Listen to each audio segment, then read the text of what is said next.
largely depends on who's doing the criticizing. If some dumbbell writes on a newspaper, and you know he's a dumbbell from having read him on the subject of music many times, naturally you pay no attention. If you respect the critic's opinions and his musical knowledge, that's a very different thing. If he says something's too long, it's probably too long. You better think about it twice. It's not easy to judge your own music when it's fresh off the griddle, you know. It takes a lot of perspective and calmness and lack of personality. I mean, very personal personality, to be able to judge it coolly and look at it as if somebody else had written it. Not many composers can do that. But it is a good thing if you can do it, because you need perspective.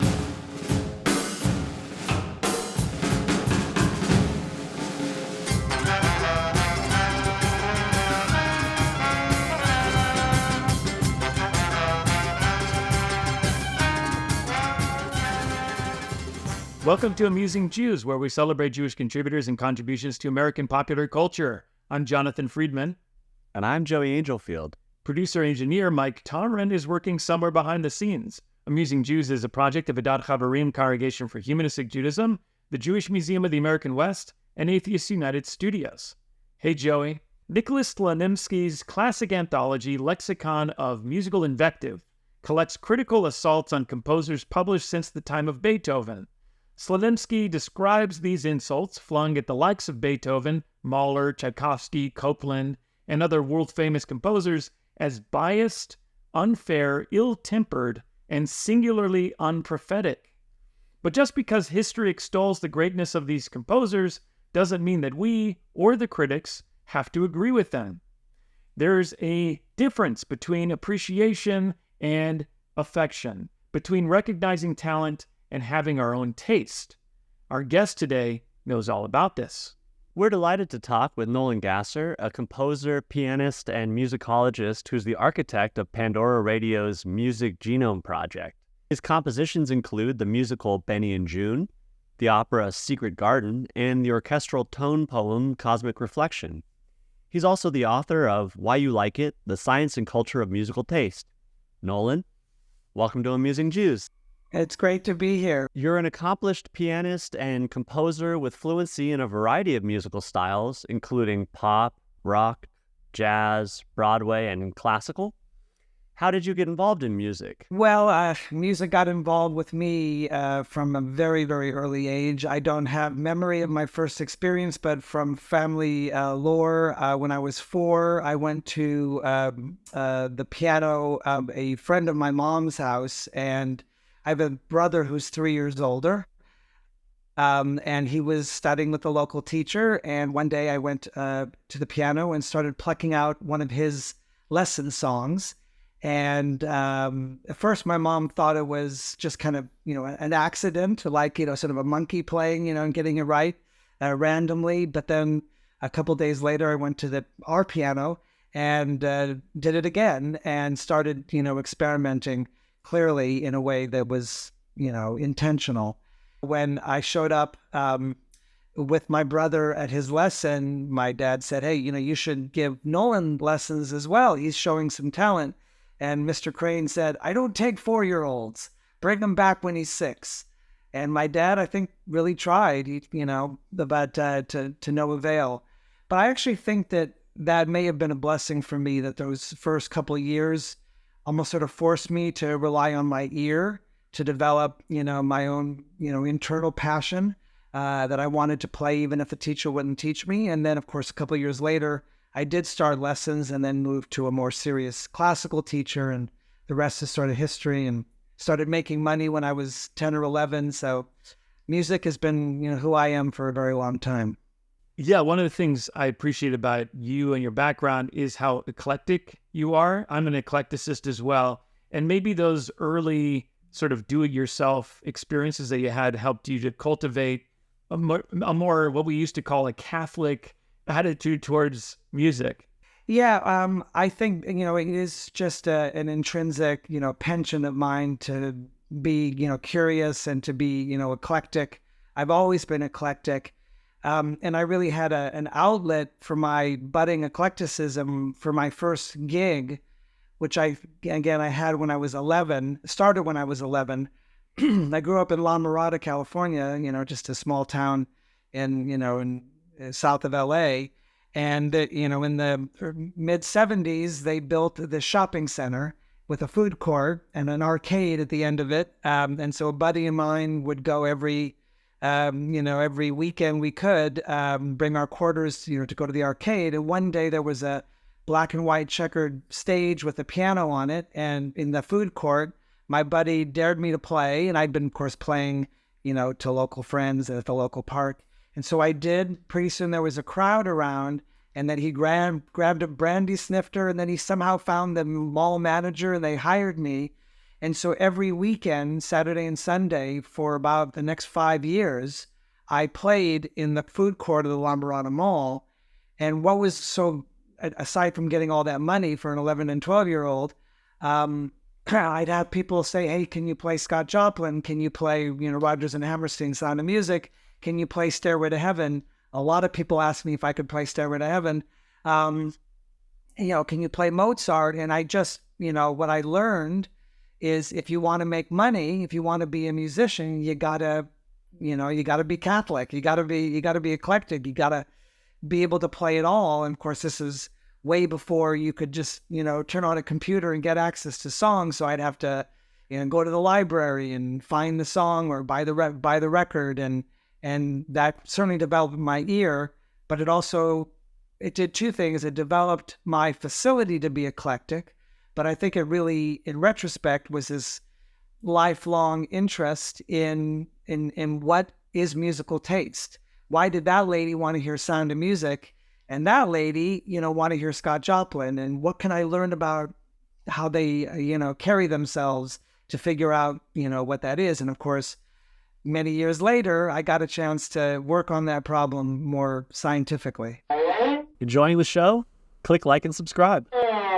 In your book, Why You Like It, The Science and Culture of Musical Taste, you define musical taste as, quote, the full mix of musical and cultural dimensions from the macro level of genre, style, and era to the micro level of distinct musicological attributes that at any given moment and in any particular configuration correspond to an individual's liking and appreciation.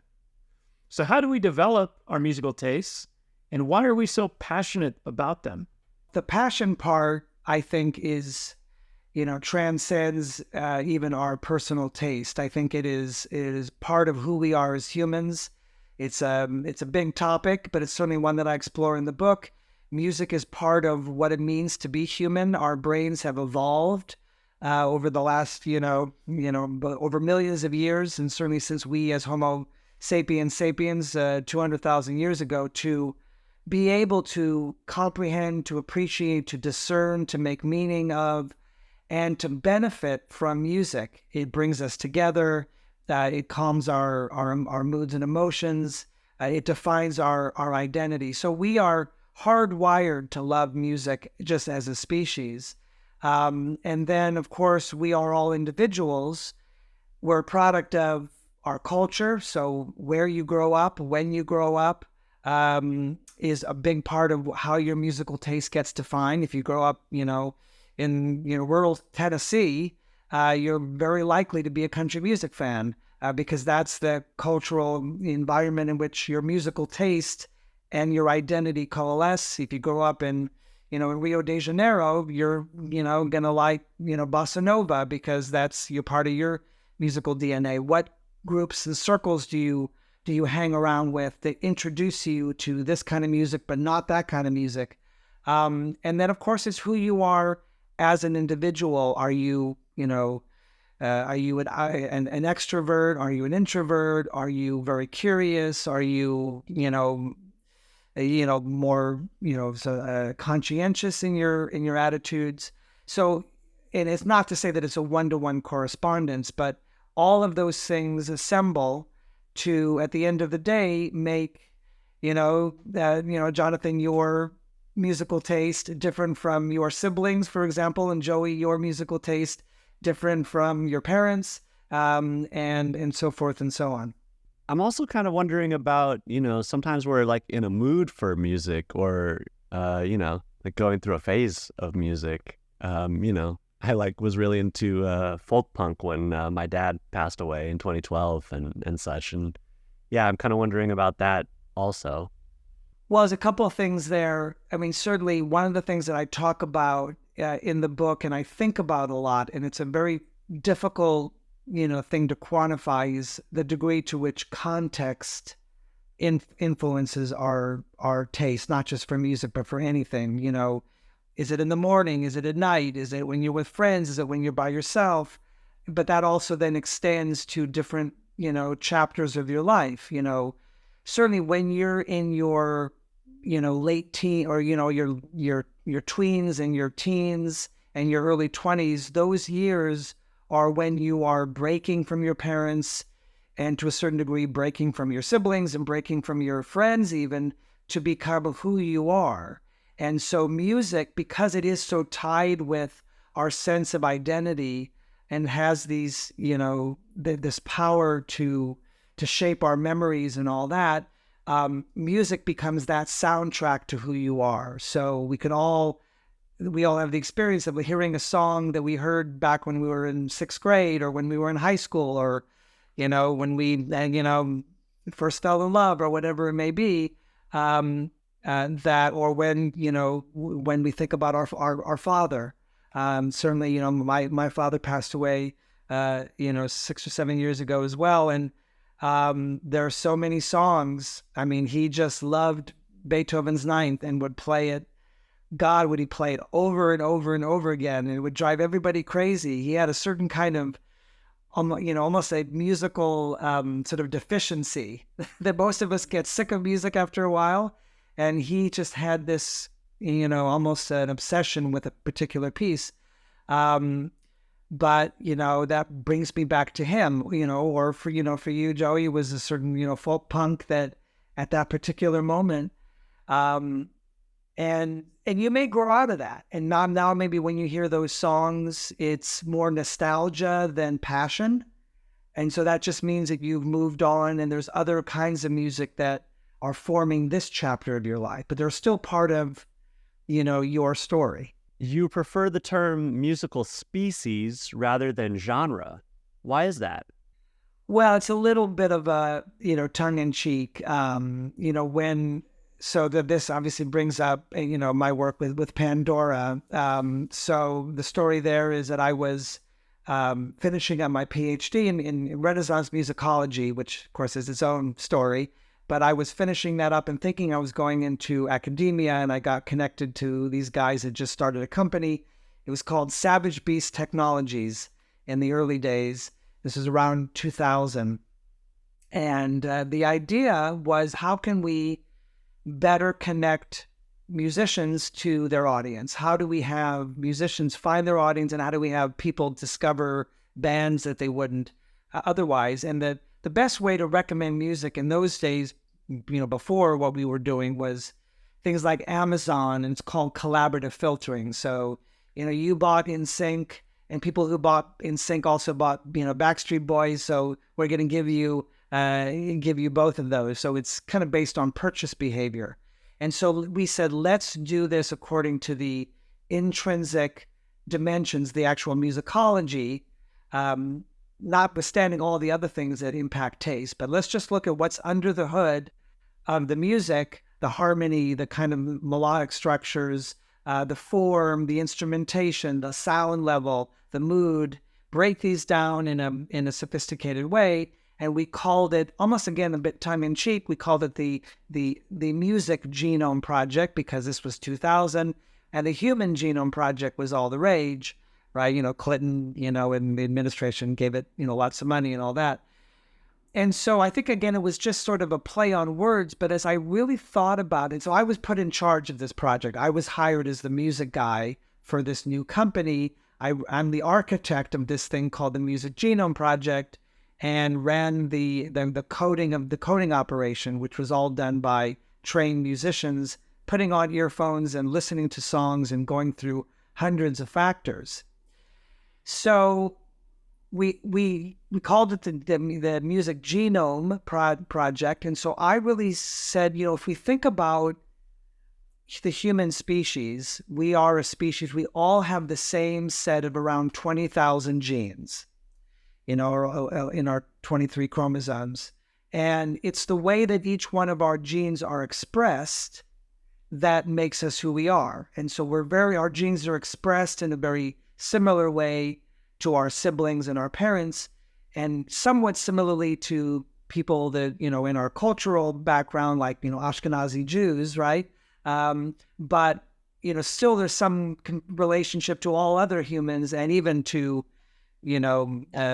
fruit flies, and to, and into obviously to chimpanzees strongly, and other animals. So if we think about, this was my thesis, that if we think about like classical music is sort of its own species of music. And so if we can create the sort of the genomic profile, those not 20,000, but what are the 600 or 800 genes that make up the classical species? And then we could see how does the Jupiter Symphony, express all of those genes, compared to the Farewell Symphony of Haydn. There's a lot of similarities, but that would be quite different from, Prokofiev or Mahler or something, or Josquin des Prés, right? So how do we, and that's, if we do it in a genomic way, you think about it in a species way, then you can know all of the traits, the way that the harmony behaves in a similar but slightly distinct way. And so you can connect, compositions or songs in that way, but they're very dissimilar in the other way. And again, so it's a way of not just making recommendations, but creating a matrix in which different songs will have this sort of 500 or 600 dimensional relationship to one another, if you want to get kind of nerdy about it. But so that, to be honest with you, Joy, I never really used the term species at Pandora. That was just, it was kind of in my mind. I always knew that I took the metaphor very seriously. But when I was writing the book, I said, let's kind of take this and, and make it a little bit more sexy. So we talked about the rock species and the jazz species and the, the hip hop species. But it's all, a metaphor. These are not actual biological entities. Among your many compositions is a pair of works written in conjunction with the launch of NASA's Fermi Gamma Ray Space Telescope in 2008.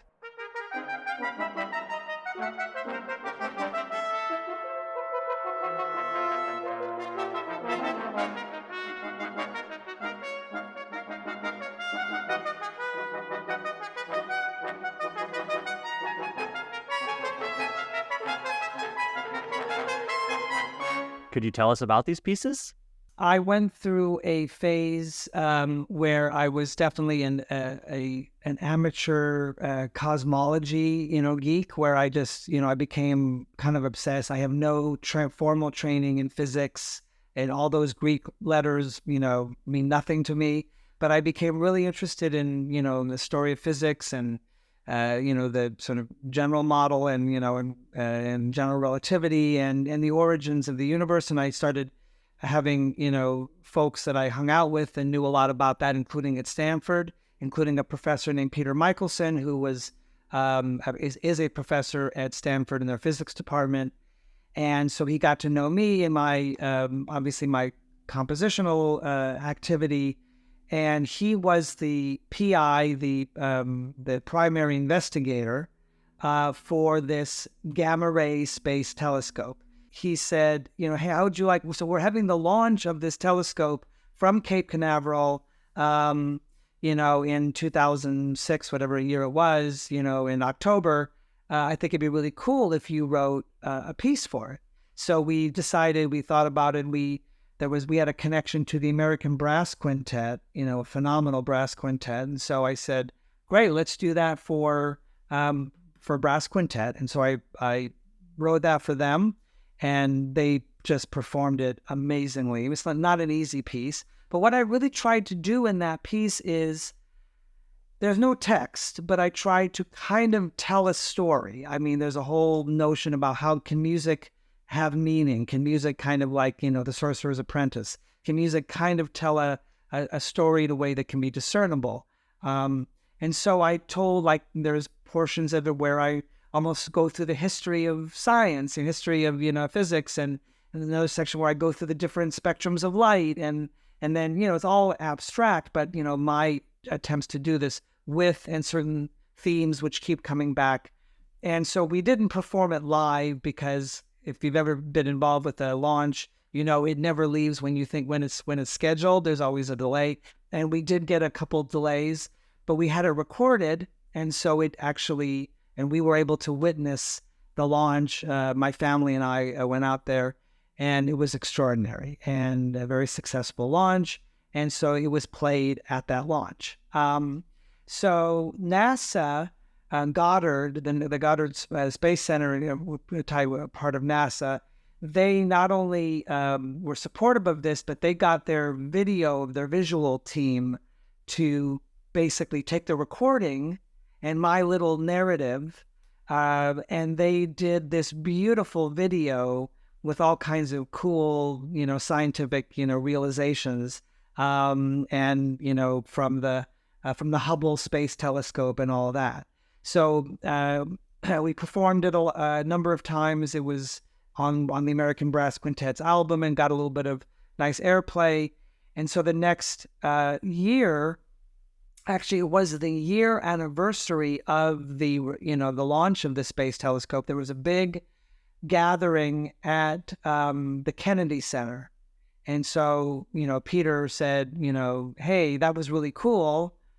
Let's do something else. And maybe, I probably said, hey, what else can we do? I don't quite remember. So we came up with the idea of let's do a much bigger piece for full orchestra, and this time actually have a narration that would tell the history of the universe. It's a small story.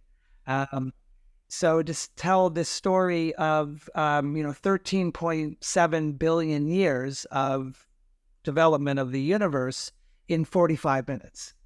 Right? So it was a lot that we compressed. And to do that, and then to tell this story with the narrator and an orchestra. And so it was certainly one of the most, again, at that point, I was hardcore into my physics. So I really understood a lot about this stuff. I mean, not as well as the physicists do by any means, but I knew what inflation was. And I knew what created a supernova. And I knew what dark energy was. So, I mean, I knew how, the annihilation of, particles took place and all these kind of wonky things, enough that I could musically depict them. And, this time I had the palette of the full orchestra. So I could, use the woodwinds and the low brass and, the strings and percussion, and harp and all that, and piano to do all this. And so it was probably the most ambitious composition I've ever written. And I think maybe the one that I'm most proud of. And we were very blessed to get it recorded by the Baltimore Symphony with Maren Alsop to conduct it. She's amazing. She was a student of Bernstein. And so they recorded it. Initially, we were going to release it as a video, and for various reasons that didn't happen. And so sadly, the recording has never been released, and I still want that to happen. And so that's another story. But the piece has been performed many, many times, and we originally had it done. The narration was by a very dear friend of mine, Carrie Harrison, who is the son of Rex Harrison. And the libretto was written by two people, a very good friend of mine who's a cosmologist connected to Stanford, and then another guy named, his name is Pierre Schwab, and then another guy is Lawrence Krauss, who wrote The Physics of Star Trek. So these guys knew what they were doing, and they wrote this beautiful kind of poetic story of the history of the universe. So Carrie did several performances. We had a couple other people. Now we're trying to get some more performances. I'm good friends with Malcolm McDowell, the great British actor, and he is now signed on to do the narration. And so we are looking to book performances of that. And the last thing I'll say is we also have NASA did a gorgeous full-length 45-minute video that accompanies this. And so it really is a full, visceral experience that tells that you'll get to learn where the universe comes from, including the origins of life. In your TEDx talk, which our audience can find on YouTube, you demonstrate how human beings didn't invent the major, minor, or dominant seventh chords, but rather that these are natural byproducts of the physics-based properties of sound, what we call the harmonic series. What does this tell us about humanity's innate musicality and our almost universal love for music? Yeah, well, it's a great question, and certainly a topic that is a big passion of mine, partly because I have become painfully aware that people who are not trained in music, again, everybody loves it. Let's just go on the assumption. Everybody loves music, some kind of music. But unless you take some time, enough time in your youth, not 2 years, but 10 years or more, to study music, and, you play an instrument like the piano, and so you play major and minor chords and dominant seventh chords and all that. Unless you do that, you just have very little concept of how to articulate or really even how to hear harmony. So if you're not trained in music, you can hear the melody, you can sing along with the melody, we all intrinsically feel the beat. That's part of entrainment. We all can lock into a beat. We're lucky humans can do it. Really no other animal can do it in our way. And so harmony is, I call it like the inner body of music, almost, unless it's Gregorian chant, or Ta'lim, the cantillation, music will have some harmony, some chordal structure, or some vertical accompaniment to it. And that really gives the music so much of its definition, and therefore so much of why you like it. But non-musicians they can't really put their finger on it. So I really, in my PBS special, which we'll maybe talk about, I have a whole section kind of explaining that that harmony really comes from the laws of physics. And really you don't need to know that it's a major chord or a minor chord, a happy major, a sad minor, which in truth is a terrible oversimplification. But to kind of force your ear to don't listen to the melody, don't listen to the rhythm, listen to what's in the middle of the sound. And the truth is that a lot of the way that we express harmony, that we love harmony, comes out of the harmonic series, out of the overtone series, out of the laws of physics. The fact is that when you play, a note on the piano, right? You can hear that. So that's a C, so it's a middle C. So it's around, 230, or 240 hertz, so cycles per second. So let's just say that it's 240. That's wrong. But let's say that it is. That means that at the same time that you hear this note, there is a simultaneous sound, better on an acoustic instrument, that is sounding an exact octave above. And another one at the same time that's a fifth above that. And another one at the same time which is a fourth above that. And another one at the same time which is a major third above that. And another one at the exact same time which is a minor third above that. That's physics, baby. We're not doing anything. Now you say, I don't really hear those sounds, but your brain does. And I know that your brain does because it's the way that those overtones are manifest that makes a piano sound different from the violin. They all have the same overtones, but some overtones are louder, some overtones are softer, and that's what gives, it's called timbre. But the truth is, I said, an octave, so they start down here, an octave, a fifth, a fourth, a major third, a minor third. What is that? It's a major chord. And then if you keep going, the next one is another minor third, which is a little bit out of tune. What is that? That's a dominant seventh chord, right? Right? So we say, oh, I wrote this song and I put a dominant seventh chord there and boy, I really like it. There's a minor chord too, because That's also part of the overtone series. And so what I say is, we didn't invent, this is my line, we didn't invent major and minor chords. God did, right? It's built into the nature of sound. Our ears have evolved, our brains have evolved to pick up those overtones.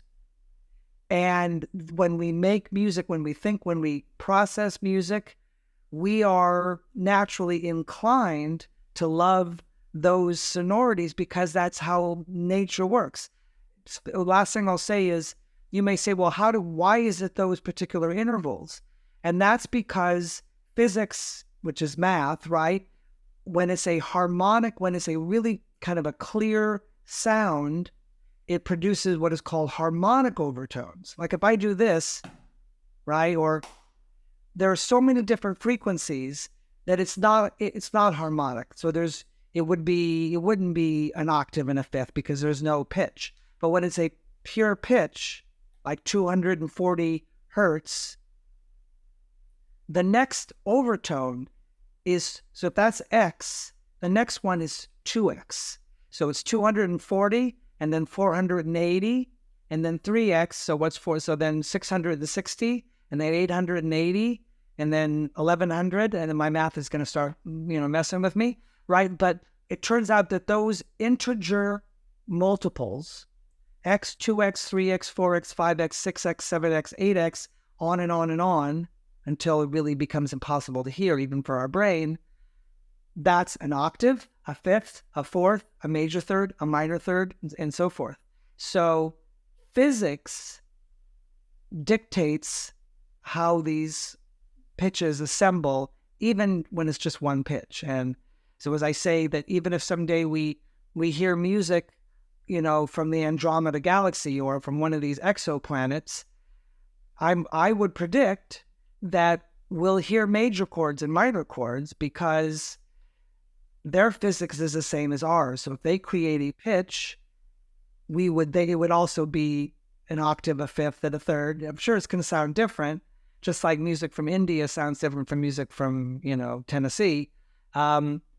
It's going to still have that same basic elements of physics. I think on the other side of that too, we instinctually hear dissonance as well. And when the pattern of the harmony is not correct, so to speak, and you don't have to be a musician to understand that something weird is happening here because it's going against the laws of physics in a way. Yeah, it's doing, rather than being, integer multiples, it's, 114, 127%. You recently debuted a through-composed Friday evening Shabbat service at Congregation Shomrei Torah in Santa Rosa, California. The service was an opportunity for you to blend your eclectic musical tastes and Jewish background. More generally, how do your musical and Jewish identities intersect?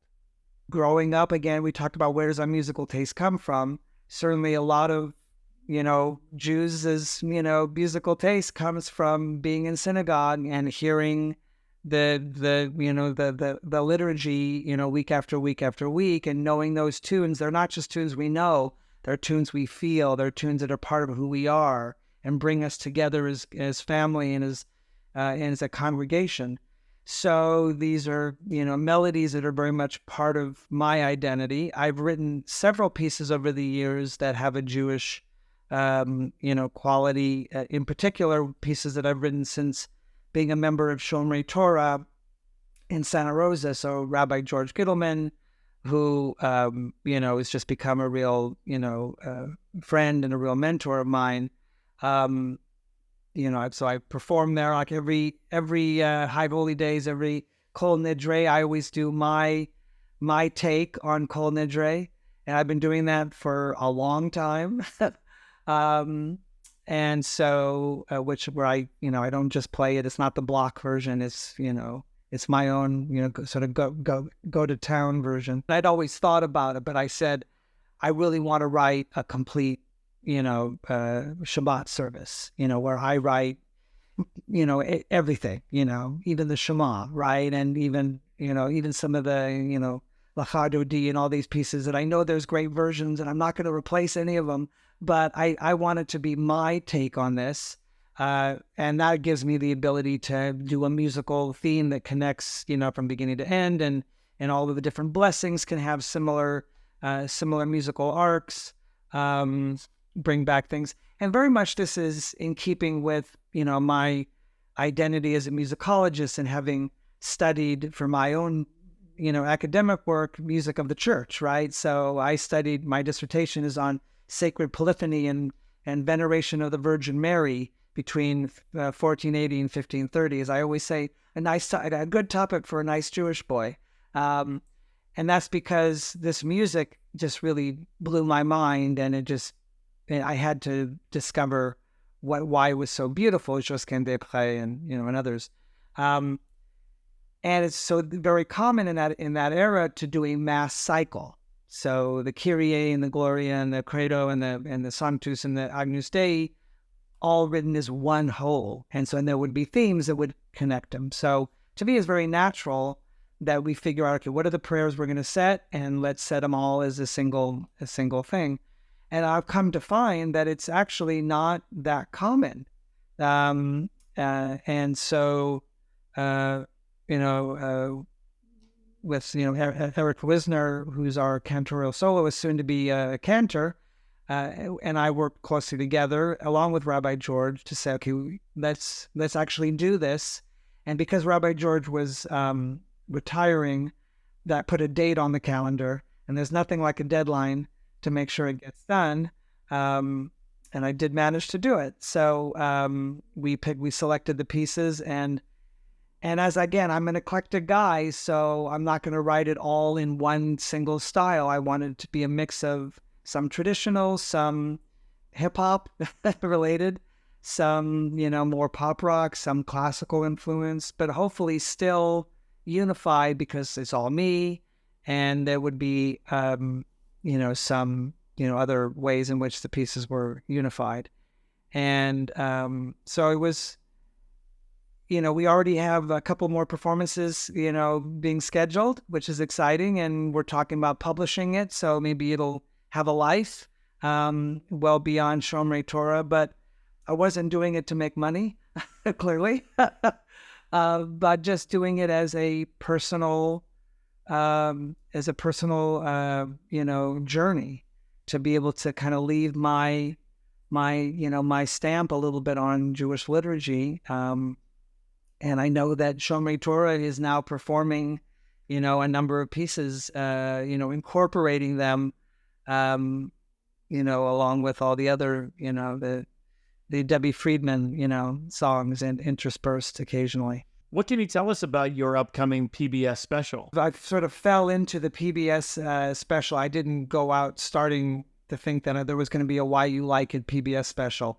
So I had another inspiration. In addition to writing a unified Shabbat service, another crazy plan was to form a band that would be my music, that I could combine my love of different world music styles, so North African, Middle Eastern, Turkish, even Celtic and Spanish and so forth, with music that I grew up with, rock and roll and jazz, and to assemble the most killer band that I could.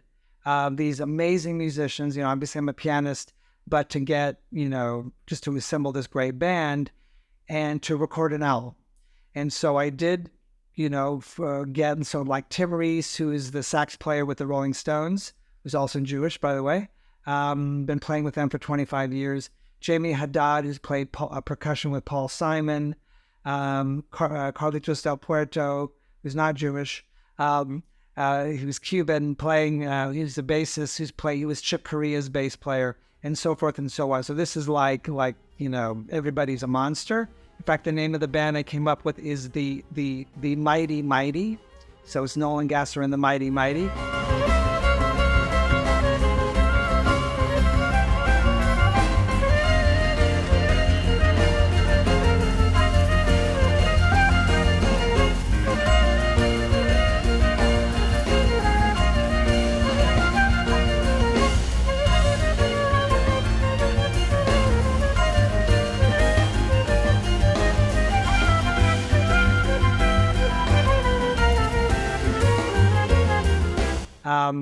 And so we went into Capitol Records. I got, a great producer, Greg Fields, who's won many Grammys, and Ed Cherney, who's like this world-renowned, unfortunately passed.